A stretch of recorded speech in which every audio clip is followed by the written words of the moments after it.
we're soon to see one of the most special formations mounted at IWM Duxford for many a year. The Lancaster that we just say, the regular pilot of Memphis Belle, Captain Robert K. Morgan, notched up an outstanding milestone in the face of the horrendous risks of the daylight campaign being waged by the Americans, namely his 25th completed operational sortie. At the time, the odds of doing so were calculated at less than 40%. 2 days later, B-17 Memphis Belle, which was flown by a variety of different crew complements, itself completed its 25th mission, after which it was returned to the United States for a morale-boosting war bonds tour, and indeed it remains preserved today. Much later, its exploits were revisited in the 1990 David Putnam movie, Memphis Belle, in which Duxford's own right, B-17G Flying Fortress Sally B, leading the Battle of Britain Memorial Flight at Lancaster.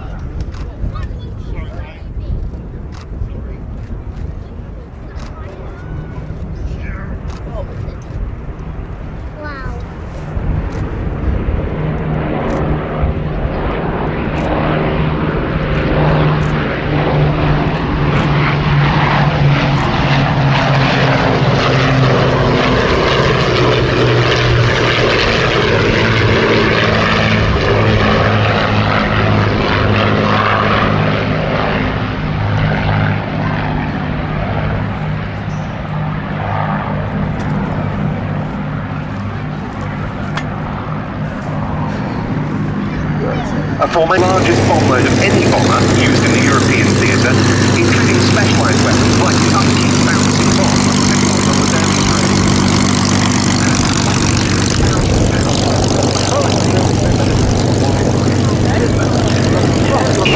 With the Lancasters.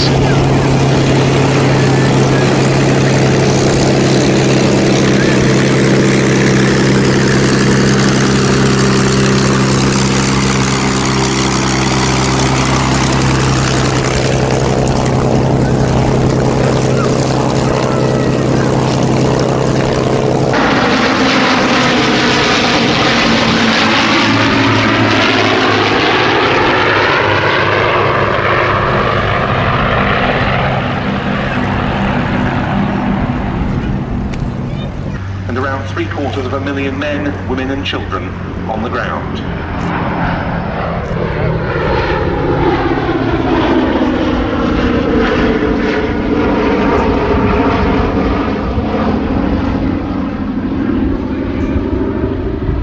And as Sally B goes into its solo display, I think it's worth saying an enormous thank you to all involved in putting that formation together, to the Battle of Britain Memorial Flight, and in particular the Lancaster captain, Flight Lieutenant Paul Wise, to the Sally B team led by Ellie Sallingbow with Captain Peter Kuipers, and the IWM Duxford Flying Display Organising team. What a magnificent spectacle we've just witnessed.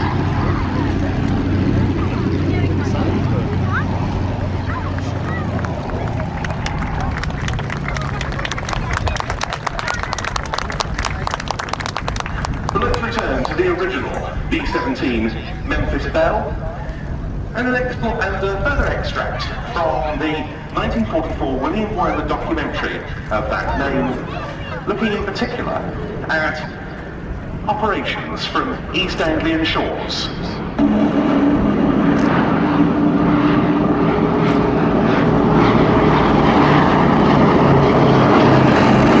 Nations help keep this aircraft flying for future generations to honour the past.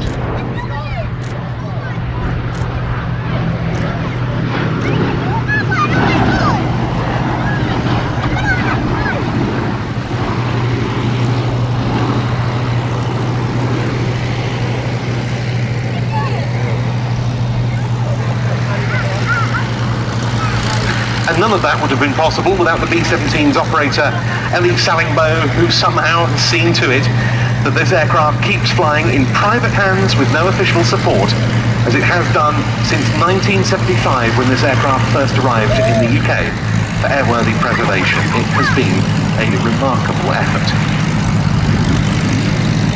It was on the 17th of August, 19... after arriving in the United States.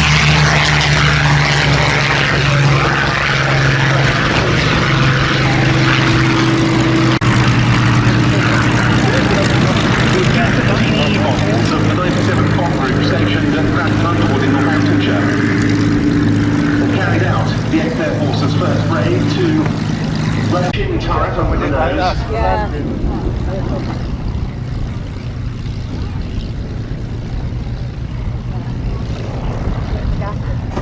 And with defensive armament totaling 13.5-inch machine guns. Only one B-17 remains in flying condition in Europe. Sally B operated from here at Duxford by Ali Salimbo B-17 preservation. And there it was, flown quite beautifully by Captain Peter Kuipers and co-pilot Paul Schluer.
Quite appropriate to see the two Bouchons operating as a pair, because during the Battle of Britain, Luftwaffe Messerschmitt Bf-109s were typically flying flights of two, which was known in German as a Otter, and they would come together in larger combinations.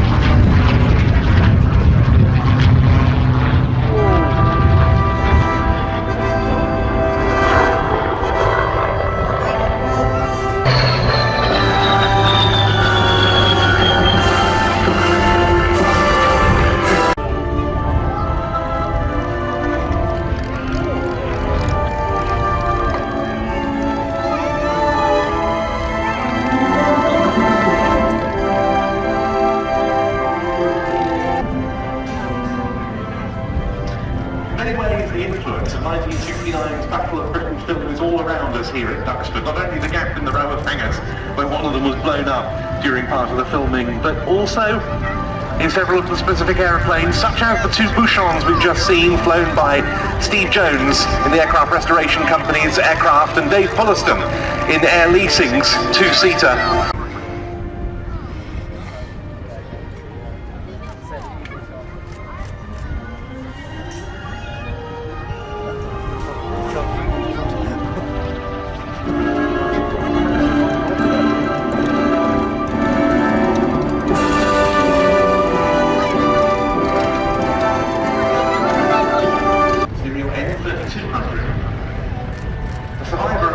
In 1940, but only briefly, shot down on its one and only operational mission over the beaches of Dunkirk while in the hands of the commanding officer of number 19 Squadron, Squadron Leader Jeffrey Stevenson. And that aircraft was flown for us today by John Gowdy.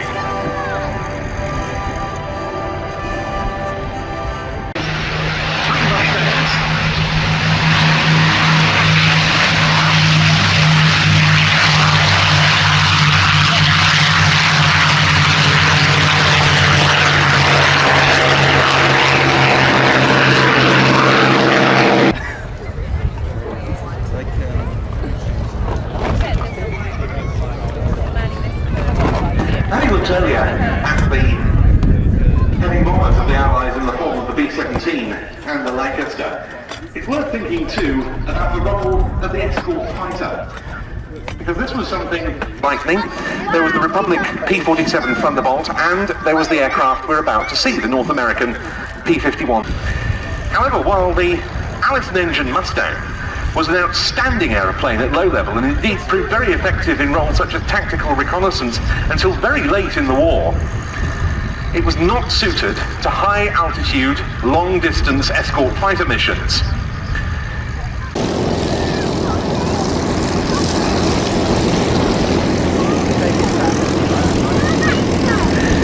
Some pilots of the 8th Air Force who were very used to the P-47, such as those of the 78th Fighter Group, which was stationed here in Duxford, it came with something of a disappointment to have to relinquish the big Republic fighter.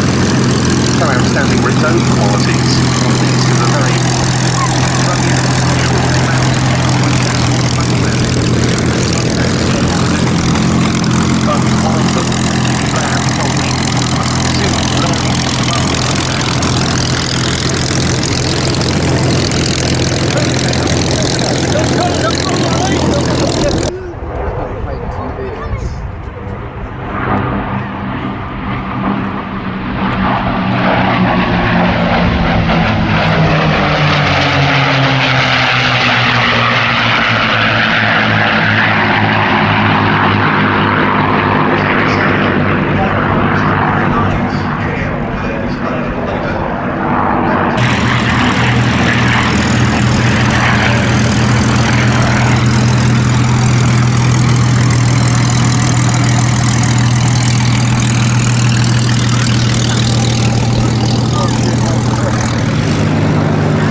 over so many years. The other MH415 has only recently returned to airworthiness. It has been truly fantastic to see them rejoined. But these aeroplanes both entered service at the same airfield 80 years ago. RAF Hornchurch in Essex, where a range of Spitfire squadrons routinely range into occupied Europe on fighter sweeps and bomber escorts. MH434 came into operational use with number 222 Natal Squadron. Delivered back by the great Duxford Marine test pilot. So hoping to get airborne on the grass. It was flown first by the great Vickers Supermarine test pilot Alex Henshaw, and then delivered to number 222 Squadron.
MH434 rolling out on the hard runway. MH415 on the grass.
Electric pressing brake and climb.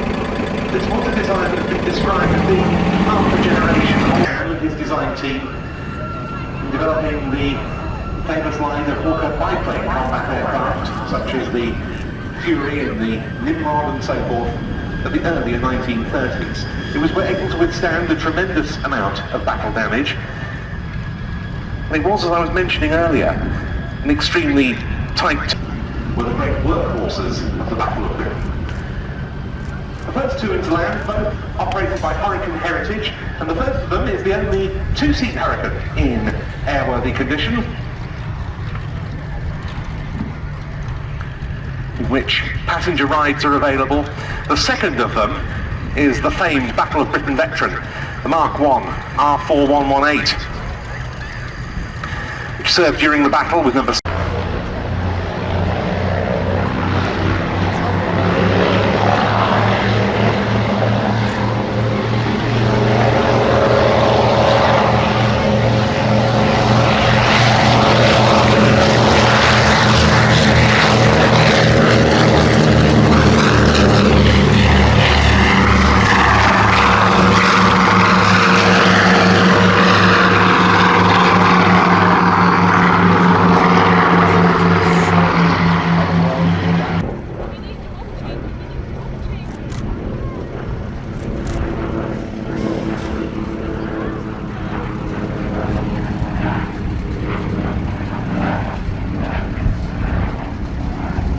they looked to the skies and to set up an air intelligence operation of their own, which started life as a bilateral arrangement with the French. It was recommended to the head of the air section of the Secret Intelligence Service, Wing Commander Fred Winterbottom, that an American cabin monoplane type would be ideal as a reconnaissance platform, and the choice fell on this.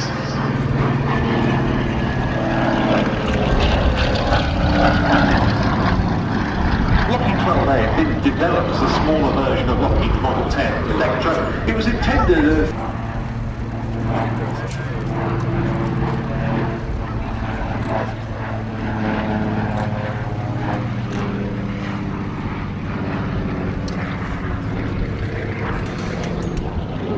the employment of this aircraft by the Secret Intelligence Service pre-war through to the early operations by photographic reconnaissance Spitfires over France and the development of a whole new fast-flying photo-recce capability.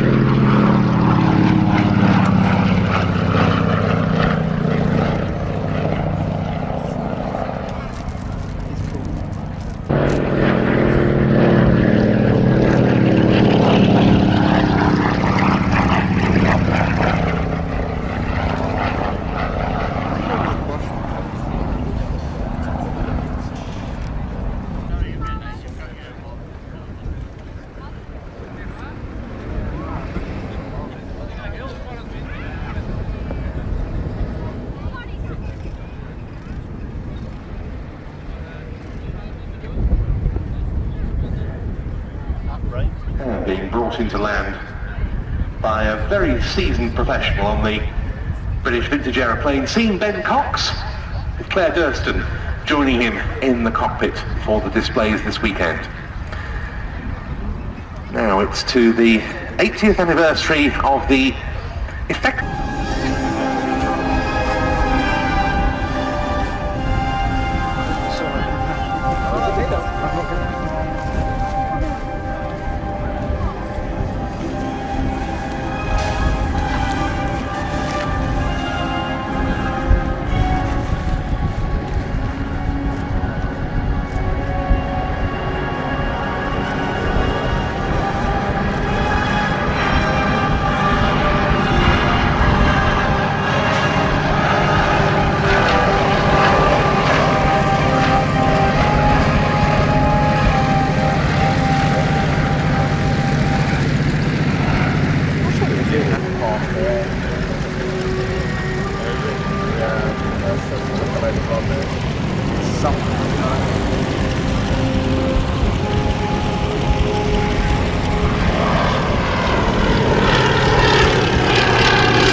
Just what was it about that battle that was so crucial to the outcome of World War II?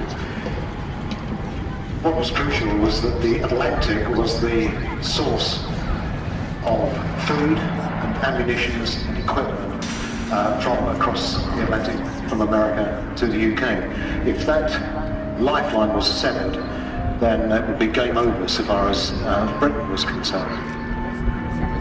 And when we talk about the Battle of the Atlantic, what are we talking about? We're talking about the merchant ships that were getting attacked by submarines, but not only submarines, but by battleships, such as the Bismarck, in which this particular aircraft represents the attack on the Bismarck by swordfish. So when you say the oldest surviving, do you mean that... And of course, one of the main problems for this particular model carries the nose art miss pickup, and that's quite a story, isn't it? Yes, it is. That was one of the Catalinas assigned to the rescue squadron at Halesworth. And the aircraft that originally was this pickup was flying a rescue sortie on the 30th of March 1945, landed on the water. This was a rescue of a downed US Army Air Forces fighter pilot. Landed on the water successfully, couldn't take off again because the starboard engine died. So they taxied on the water for 90 minutes to get clear of the Dutch coast. At midday the following day, some Luftwaffe Messerschmitt Me-262 jet fighters came along and shot it up on the water, so the crew abandoned the OA-10A Catalina, took to their dinghies on the 31st of March, and they weren't rescued until the 4th of April, but they did survive.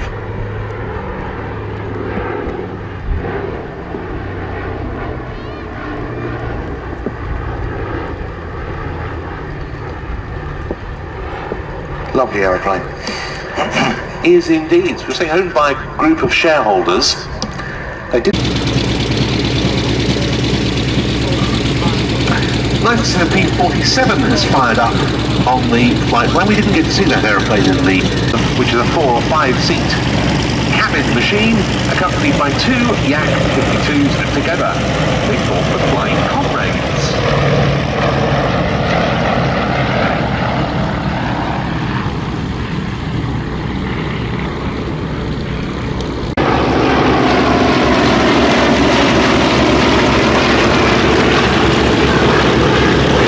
Conceived, the 18T, as a pilot trainer for the Soviet state airline Aeroflot, but it was put to all sorts of other uses as well. Came into production in 1972, and it was used by Aeroflot for pilot training, but other Soviet operators and aero clubs bought them as well. Because it was designed for the training role, it is fully aerobatic. In the Soviet tradition, it's a very simple, rugged construction. Fabric-covered tailplane, elevators and rudder. Most of the structure is made from riveted alloy panels. Only the wing centre section is a conventional metal affair. And then ruggedness extends to the Yak 52's wings.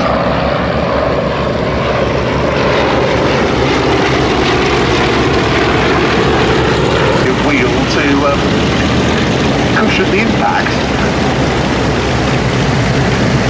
It also has the engine starter, the flaps, the brakes and the undercarriage, all operated by pneumatics rather than any more.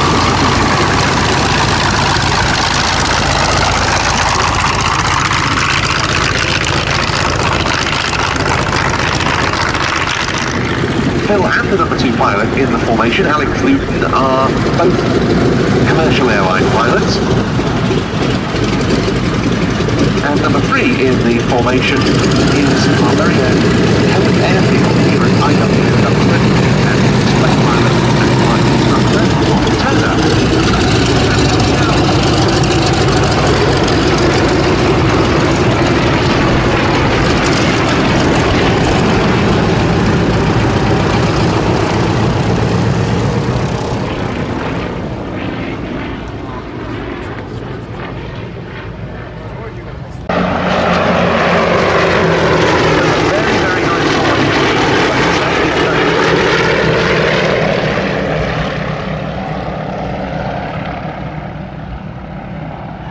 Putting a bit more bank on as they continue the turn.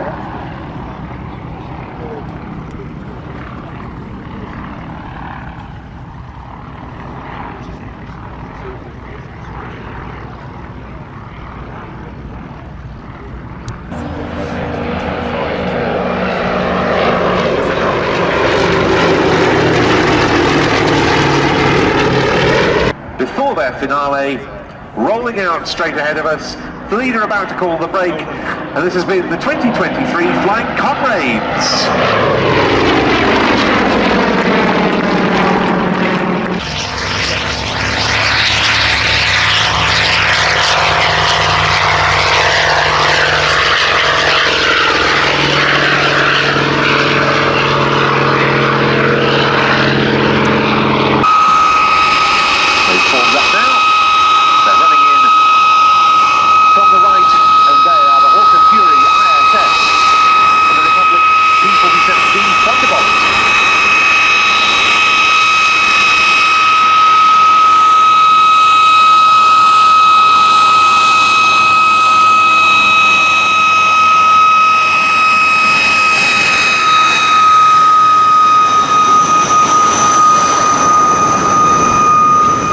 Army Air Force's fighters of World War II, and in particular its role as an escort fighter.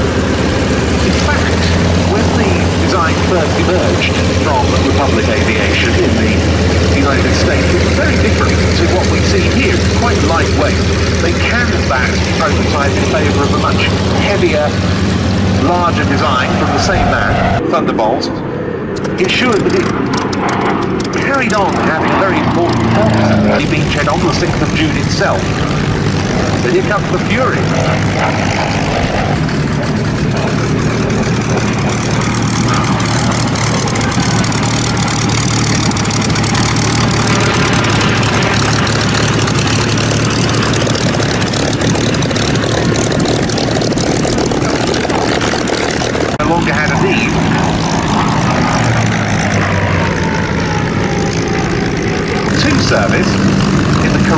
from 1950 to 53, it really proved its worth.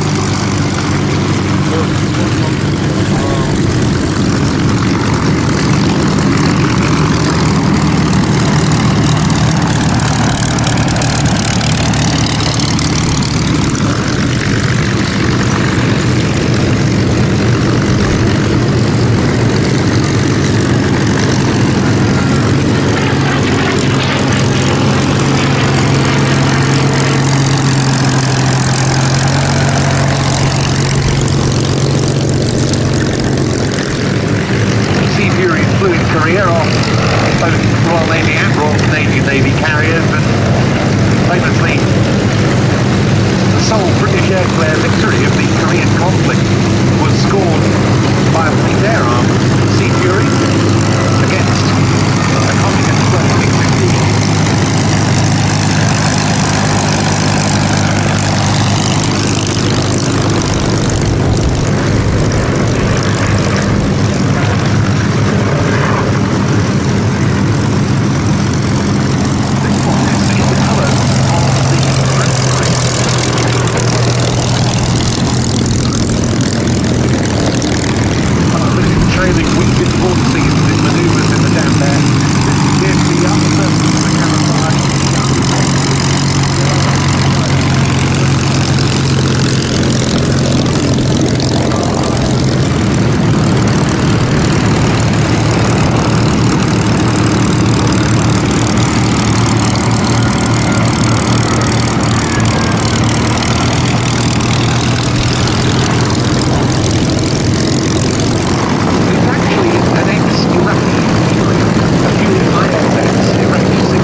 turning the tide of the world war by their prowess and by their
feet as they bend themselves round to the left, which means they're either going to go rolling or flat. Red 1, that's squad leader Tom Bold, is in his third and final year as the team leader. He was in the team between team rollout. Keep an eye on the formation for a dynamic formation change.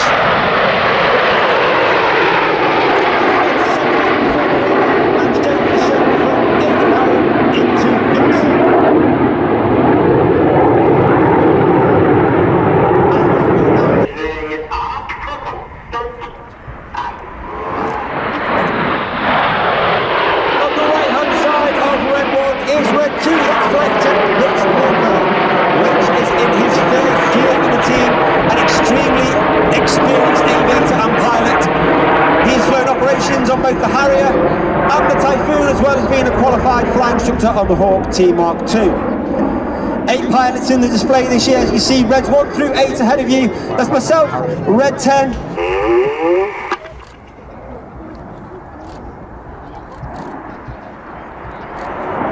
On the left hand side of Red 1 is Red 2.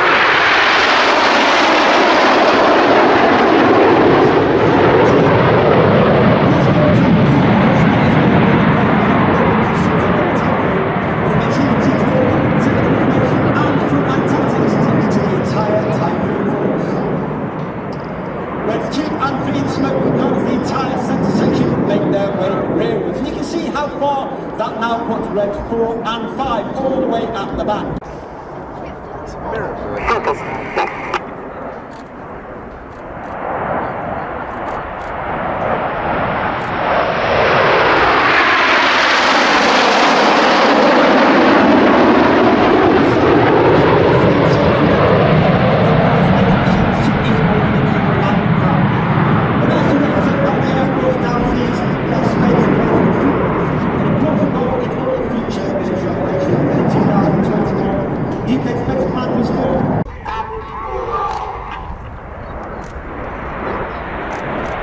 As the team rolls to right on the far right hand side, uppermost, as you see on the team, former Tornado TR4 pilot and former qualified flying instructor on the Hawk T Mark II.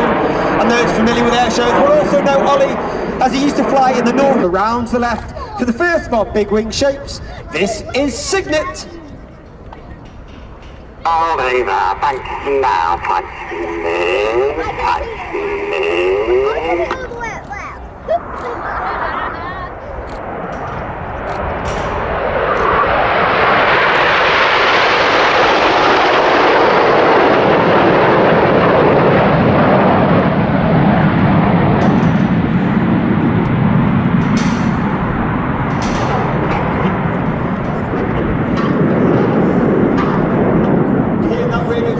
Red 1 giving the commands to the rest of the team, and you can almost be forgiven for thinking they're quite robotic and monotone in their delivery. However, of course, Red 1 doesn't want to make it too easy for the rest of the team, so watch for the colour change.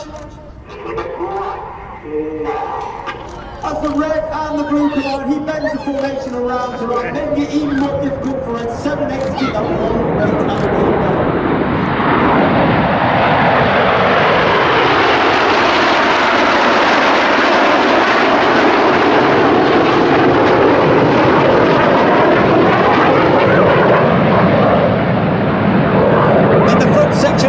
You may be able to see they're flying with their air brakes out. That's a small door at the base of the aircraft towards the rear. This means those pilots are now flying with a higher throttle setting, which means a hotter engine gas temperature.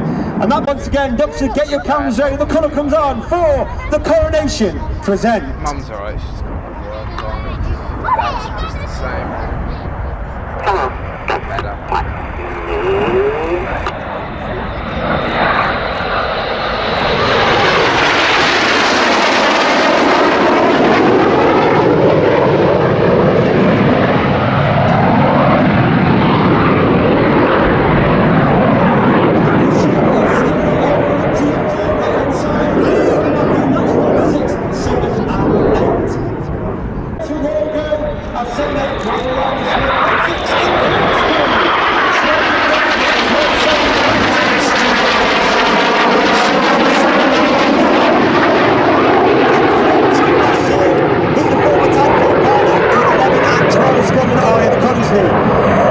smoking red is Flight Lieutenant David. We're on the outside of the formation. Clear goes the conference. 4 and 5 all around the outside. One of the hardest maneuvers.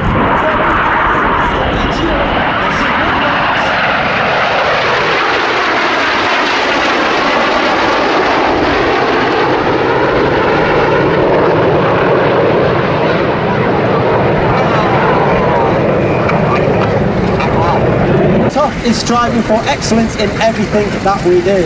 However, we're also aware that we are only guardians of that motto for 3 to 5 years, and as such, we try to leave the squadron in a better place than where we found it. Make the way into your front, hand on the back in, 7-8, roll down, 7-8,